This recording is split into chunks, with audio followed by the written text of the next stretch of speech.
Hola, mi nombre es Aisa Jennifer Rangel Vázquez y junto con mis compañeros, que a lo largo del video se irán presentando, vamos a exponer sobre sociedades extranjeras y asociaciones de participación.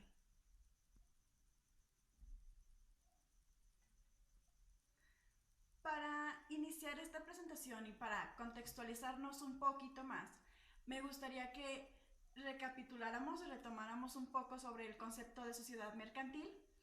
Este, que digo, ya es un tema que habríamos abarcado durante el primer parcial en esta materia, pero pues para ponernos un poquito más en contexto y estar mejor. Como sabemos, las sociedades mercantiles están conformadas por un grupo de personas con un interés común. Estas de manera legal, con un contrato y según la ley. Uh, Tienen obviamente su finalidad u objetivo, el cual es obtener una ganancia a partir de una actividad económica y después de esto pues dividirlo entre todos sus miembros, ¿no? Uh, Estas sociedades mercantiles poseen personalidad jurídica y un patrimonio propio. Tienen un capital compartido y pues esto es lo que los constituye como una sociedad. Bueno, y pues de mejor manera para explicar todo esto, eh, en la Ley General de Sociedades Mercantiles, en su artículo primero, nos indica los 7 tipos de sociedades mercantiles admitidas aquí en México. Las voy a enlistar. Son la sociedad por nombre colectivo, la sociedad por comandita simple, la sociedad de responsabilidad limitada, la sociedad anónima, la sociedad de comandita por acciones, la sociedad cooperativa y la sociedad de acciones simples.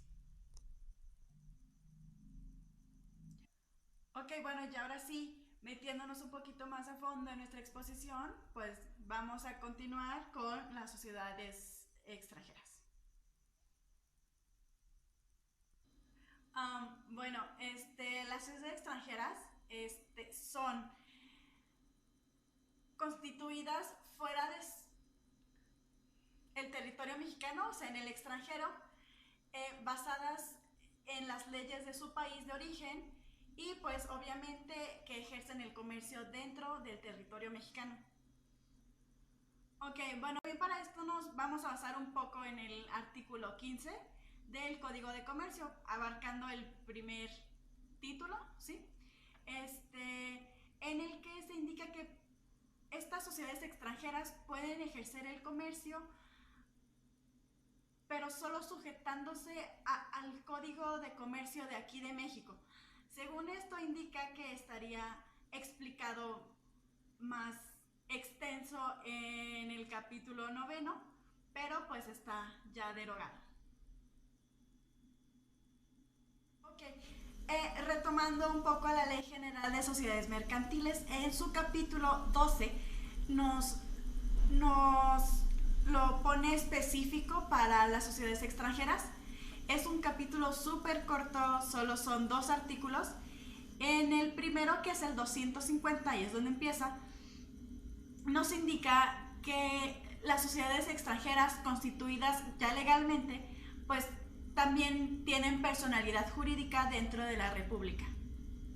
Siguiendo con esto, en el artículo 251 nos indica que las sociedades extranjeras podrán ejercer el comercio desde su inscripción en el registro. También nos indica que estas sociedades extranjeras deberán publicar anualmente en el sistema electrónico de la Secretaría de Economía un balance general de la negociación visada o supervisada por un contador público, obviamente ya titulado. También nos indica que su inscripción será efectuada solo si hay una autorización de la Secretaría de Economía en los términos de los artículos 17 y 17A de la Ley de Inversión Extranjera. Pero bueno, eso es algo que un poquito más adelante nos va a explicar mi compañera. La inscripción de las sociedades extranjeras se tiene que hacer en el Registro Público de Comercio para que esa pueda tener personalidad jurídica dentro de la República, previamente a la autorización en la Secretaría de Comercio, de acuerdo a lo estipulado en los artículos 17 y 17A de la Ley de Inversión Extranjera. El artículo 17 estipula que se debe obtener autorización de la Secretaría de Economía toda persona moral extranjera que pretenda hacer habitualmente actos de comercio dentro de la República, y para toda aquella persona que hace referencia al artículo 2736 del Código Civil para el Distrito Federal de la materia común, y para toda la República en materia federal que pretendan establecerse dentro de la República con leyes que no estén estipulados a dicho código. Estas sociedades tienen ciertas prohibiciones, ya que no pueden ejercer ciertas funciones, ya que solamente le corresponden al Estado. Estas prohibiciones pueden ser exploración y extracción de petróleo y otros hidrocarburos, planeación y control de sistemas nacional, generación de energía nuclear, minerales radioactivos, telégrafos, radiotelegrafía, correos, emisión de billetes, acuñación de moneda, control y supervisión y vigilancia de puertos, helipuertos y aeropuertos, y además las que expresamente señalen las disposiciones legales disponibles. Las sociedades extranjeras tienen diferentes capacidades, pueden ser sucursales, organizaciones como sociedades anónimas para poder ejercer como bancos múltiples, compañías de seguro, sociedades financieras, entre otras. Algunos ejemplos de marcas que son sociedades extranjeras que se encuentran aquí en México es Avon, L'Oreal, Nissan, Volkswagen, 7-Eleven, Gap, Converse, Christian Dior, Hershey's, Nissan, Danone, Volkswagen, GOG, entre otras. Hola, buenas tardes. Yo les voy a explicar el cuadro comparativo de las sociedades extranjeras y de las sociedades mexicanas. Lo primero que yo encontré es el modo en el que están establecidos en nuestro país. Como ya vimos en clase, las sociedades mercantiles mexicanas se establecen de 6 diferentes modos, a diferencia de las sociedades mercantiles extranjeras que se establecen de 3 modos. El primero es una oficina de representación, que pues es una empresa que se establece en nuestro país pero no ejerce actos de comercio puros. Y solo ofrece productos y servicios. Un claro ejemplo de estos pues puede ser Uber o Amazon.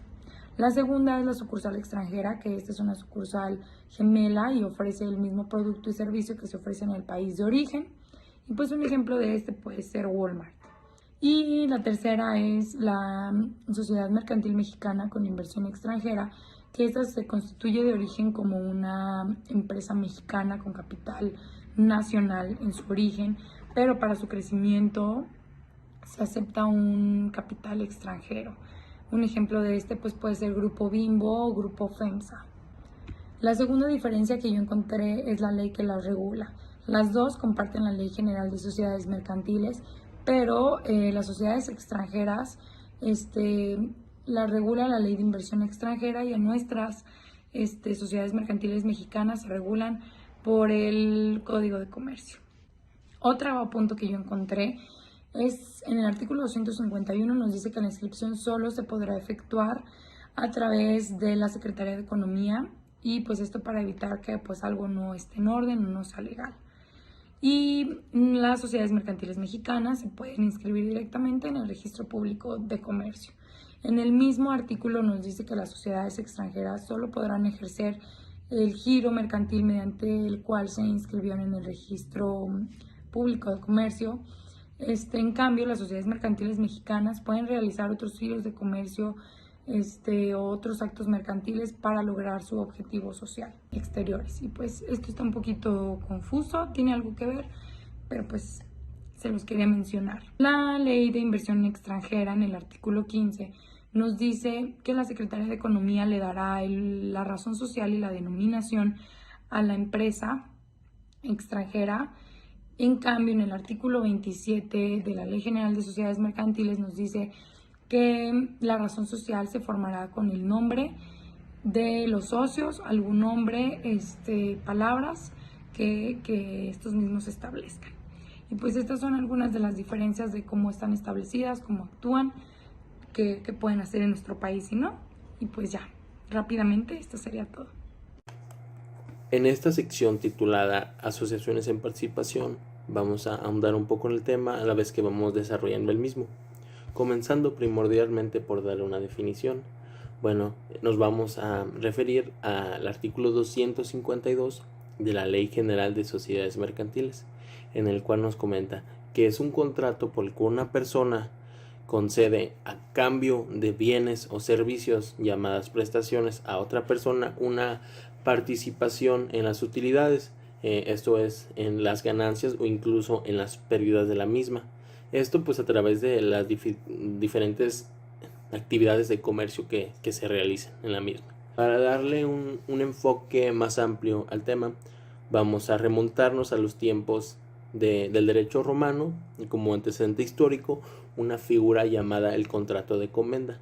¿En qué consistía? Simple, en que una persona llamada comendador le daba una utilidad, un capital a otra persona llamada comendatario. Esta utilidad consistente en mercancías o incluso en dinero se realizaba a partir de un viaje.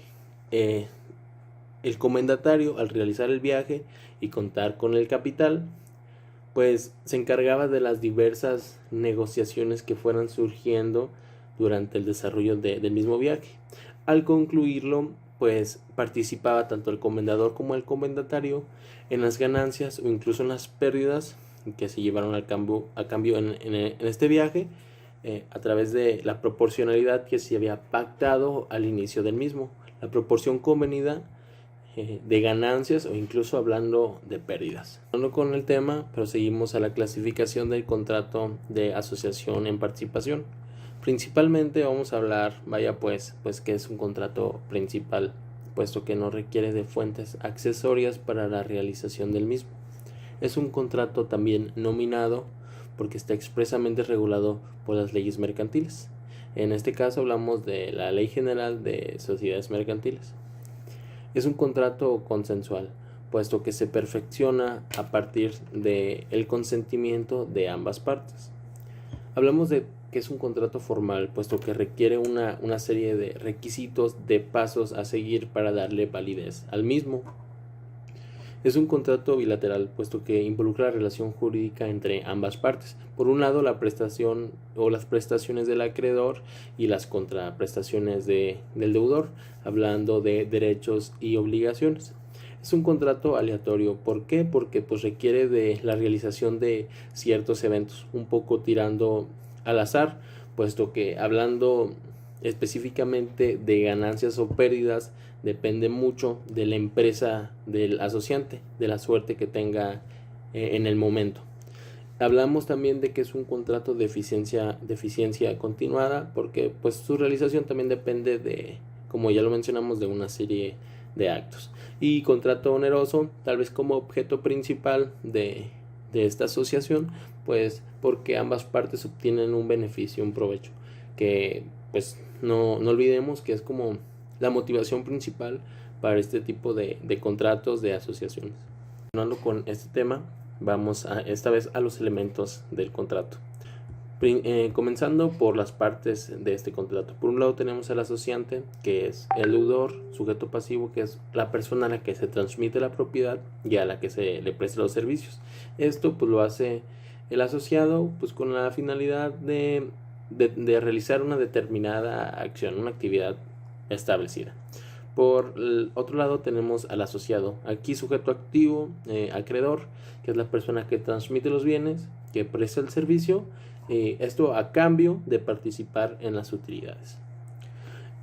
Por objeto vamos a tener pues dos contrastes, dos tipos de objetos dentro del mismo contrato.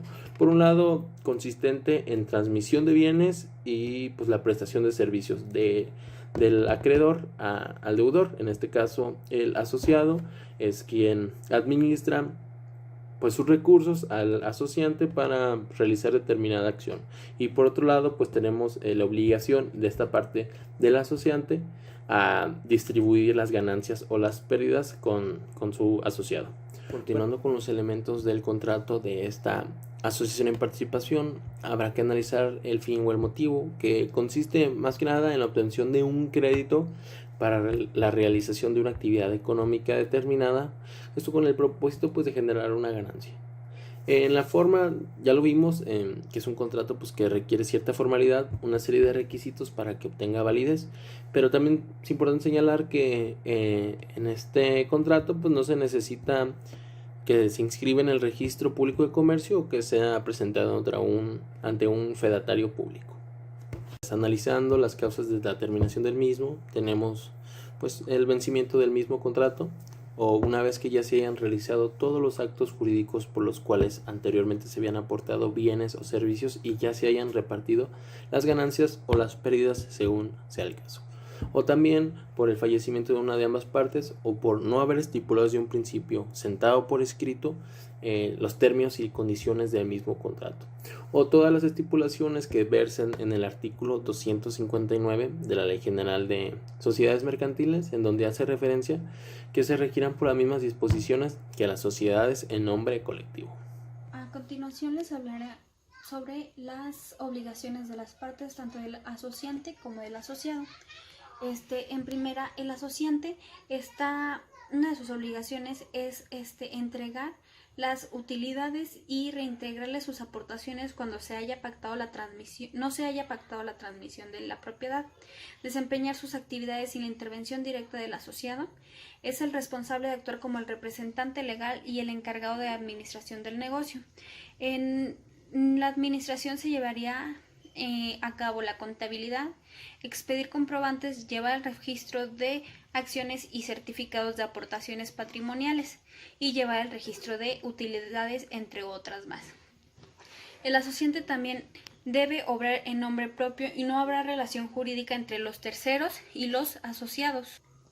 Entre las obligaciones del asociado, una de sus principales obligaciones es disfrutar de las utilidades que se generan o correr también con las pérdidas según sea el caso.